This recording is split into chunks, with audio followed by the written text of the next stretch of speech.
آخر نماز کیوں نہیں پڑھتے ہیں؟ یہ ہمارا سوال ہے اپنے آپ سے اور تمام امت محمدی سے کہ آخر آپ نماز کیوں نہیں پڑھتے ہیں؟ کیا پریشانی ہے، کیا دقتیں ہیں جو اب نماز جیسی محترم کی شان عبادت کو چھوڑ کر اور یہ آخری عبادت جو قربانی واجب ہے، جو صاحب مال پر واجب ہے، اس کو کرنے کے لیے آپ اپنی جان کی قربانی دینے کو تیار ہیں؟ آج ہر آدمی، ہر ایمان والا کوشش کرتا ہے کہ ہمارے آنگن میں قربانی ہو اور ہم عید قربہ کو بخوشی بحسن و خوبی انجام دیں، اور اس کے لیے آپ مہینوں 6 مہینے سے تیاری کرتے ہیں اور ناجائز جائز پیسہ کا انتظام کر کے، حرام پیسے کا انتظام کر کے حلال قربانی کرنے کی کوشش کرتے ہیں۔ یہ کہیں سے صحیح نہیں ہے، یہ اسلام کے روح کے منافی ہے۔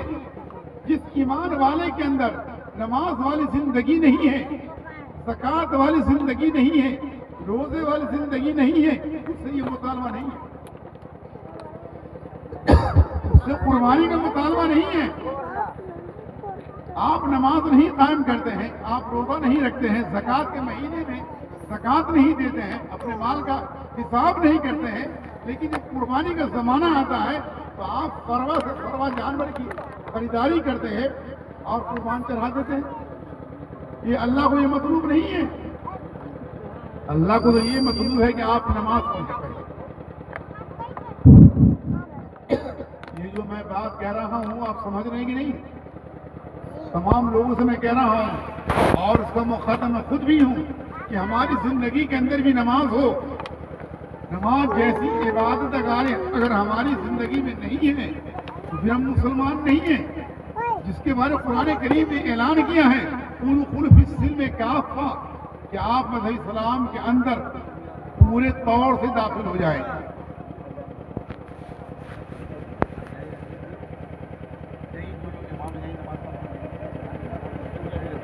تو میں یہ کہہ رہا ہوں کہ ہماری زندگی کے اندر جیسے ابھی ایک بات چل رہی، اذان ہو رہی ہے، اللہ رسول کی بات کو بند کر دیجئے اور اپنی بات کو جاری رکھیں، یہ صحیح نہیں۔ اذان ہو رہی ہے اس کا مطلب یہ ہے کہ وہ اللہ کا منادی ہمیں پکار رہا ہے اور میں بھی بلا رہا ہوں اور میں بھی یہی دعوت دے رہا ہوں کہ آپ ابھی عشاء کی نماز پڑھنے جائیں گی، ہماری عورتیں گھر میں نماز پڑھیں گی۔ میری دعوت یہی ہے اور میرے یہاں پر آنے کا مقصد بھی یہی ہے کہ میں یہی کہوں گا کہ آپ جتنے لوگ قربانی کیے ہیں، اگر آپ اپنی زندگی کے اندر نماز کو اپنا لیتے ہیں تو آپ کی قربانی قبول ہوگی۔ اگر آپ نے صرف قربانی کے گوشت کو کھایا ہے اور نماز نہیں پڑھیں گے تو وہ آپ کا پیسہ ضائع ہو گیا ہے، آپ کی قربانی نہیں ہے۔ آپ اپنے بچے کی منشے کو سامنے رکھتے ہوئے ان کی خاطر آپ نے قربانی کی ہے تو آپ کی کوئی قربانی نہیں ہے، آپ کا پیسہ قربانی کے نام پہ ضائع ہو گیا ہے۔ یہاں تک علماء کرام نے لکھا ہے شرکائے قربانی کے اندر کسی ایک کی نیت کے اندر بھی اگر فساد ہے یا فساد ہے تو کسی کی قربانی جائز نہیں ہوگی۔ کیس آئے کہ تمام شرکا کی زندگی کے اندر نماز نہیں ہو، یعنی اسلام کے کسی رکن کو ہلکا سمجھنا یا اس کو حقیر جاننا یا قصداً اس کو نہیں کرنا، یہ ایمان سے نکلنے کی علامت ہے۔ یہ اگرچہ وہ قولی نہیں ہے لیکن آپ کا فعل بتلا رہا ہے کہ آپ منکر صلاۃ ہیں، آپ نماز کے منکر ہیں۔ اگر آپ نماز کے منکر نہیں ہوتے تو آپ کی زندگی کے اندر نماز ہوتی۔ جس طرح آپ نے جمعہ کی نماز پڑھی ہے، کل ایک ٹائم جمعہ کو آپ نے سمجھا کہ پڑھنا چاہیے، تو یہ بھی ایک رواج ہے، دیکھتے آ رہے ہیں کہ سب لوگ جمعہ پڑھنے جاتے ہیں، ہم بھی جائیں گے، نہیں جائیں گے تو لوگ کہے گا کہ تم تو جمعہ بھی نہیں پڑھنے آئے تھے، کہاں تھے؟ تو اس ڈر سے آپ جمعہ کی نماز پڑھنے جاتے ہیں اور ہماری ماں اور بہنیں تو اس کے لیے راضی نہیں ہے، ان کو بھی کسی طرح کوئی تانا دینے والا نہیں ہے، ان کا ماحول اتنا پراگندہ ہے کہ ان کو کوئی کہنے والا بھی نہیں کہ آپ کی زندگی کے اندر جمعہ بھی نہیں ہے۔ تو میری ماں اور بہنوں اور میرے محترم بھائیوں، آپ سے میری مؤدبانہ گزارش ہے اور یہ اللہ اور قرآن حدیث کی بات ہے کہ ایک ایمان والا کے لیے تصور ہی نہیں کیا جا سکتا ہے کہ وہ نمازی نہیں ہو، وہ بے نمازی ہو، یہ ناممکن ہے۔ جناب سرکار مدینہ صلی اللہ علیہ وسلم کی حیات طیبہ کے اندر اور ان کے زمانے کے اندر ایک عام منافق کی نہیں ہوتی تھی کہ وہ جماعت میں شامل نہیں تھے. وہ منافق ہوا کرتے تھے اور اس کے باوجود وہ جماعت میں شریک ہوا کرتے تھے. لیکن آج ہم اپنے کو موحد کہتے ہیں, اللہ کے نبی کو ماننے والے کہتے ہیں, اس کے بعد ہماری مسجد ویران ہے. آج ہم لوگ فجر کی نماز میں 4 آدمی تھے, پورا گاؤں پورا محلہ سو رہا ہے, علماء کرام کی ٹیم پہنچی ہوئی ہے عید قربہ منانے کے لیے, لیکن فجر کی نماز میں تمام علماء کرام کی بھی نیند نہیں کھل رہی ہے. ہم تو بولنے کا بہت زیادہ سلیقہ نہیں ہے, لیکن جو بات حقیقت ہے وہ جس طریقے سے کہی جائے وہ صحیح ہے کہ ہمارے جو پڑھے لکھے طبقہ ہیں ان کی بھی فجر کی نماز سونے میں ضائع ہو رہی ہے, عصر کی نماز گھومنے میں ضائع ہو رہی ہے, اور دیگر مشغولیات میں ضائع ہو رہی ہے. اگر اس طرح کا ہمارا بے راہ روی رہا تو ہم بھی وہ پختہ ایمان والے کی جماعت میں ہماری شمولیت نہیں ہو پائے گی. تو ہم چاہتے ہیں کہ ہم ایمان والے جنت کے حقدار بنے, جناب رسول پاک صلی اللہ علیہ وسلم کی بات ماننے والے زمرہ میں آئیں. تو ہمیں چاہیے کہ ہم اپنی نماز کو قائم کریں, ہم نماز کو پہلی فرصت میں اپنے اوپر لاگو کریں, اپنے بال بچوں کو نماز کا عادی بنائیں. قرآن کریم کے اندر اور اللہ کے نبی سرکار مدینہ صلی اللہ علیہ وسلم نے فرمایا کہ آپ اپنے بچوں کو نماز کا حکم کرو. جب وہ 7 سال کے ہو جائیں اور جب وہ 10 سال کے ہو جائیں تو نماز کے چھوڑنے کو ان کو مارو. لیکن آج ہماری سہولت پسندی ہے کہ بچے کو ہم سلا دیتے ہیں, اٹھاتے نہیں ہیں کہ بچہ بھی سو رہا ہے. ہم نماز کو پڑھتے ہیں لیکن ہمارا بچہ سوئے رہتا ہے, لیکن اللہ کے نبی کی سیرت کے خلاف یہ. ہم والدین کو چاہیے کہ ہم خود نماز پڑھیں اور اپنے بچوں کو بھی نماز کا عادی بنائیں. ہم نے اپنے بچپن میں دیکھا چھتون کے اندر ہمارے چچا تھے جسیم الدین صاحب, وہ اللہ ان کی مغفرت فرمائے گزر گئے. ان کا لڑکا قمر عالم جو بہترین قاری اس وقت ہے اور باہر میں ہے, ان کو میں نے دیکھا بچپن میں فجر کی نماز کے اندر بھی وہ اپنے بچے کی انگلی پکڑا کے لاتے تھے. وہ شاید میں سوچتا ہوں کہ اللہ ان کی مغفرت پر یہ ایک عمل کی وجہ سے انہوں نے اپنے بچے کو علم کے زیور سے آراستہ کیا.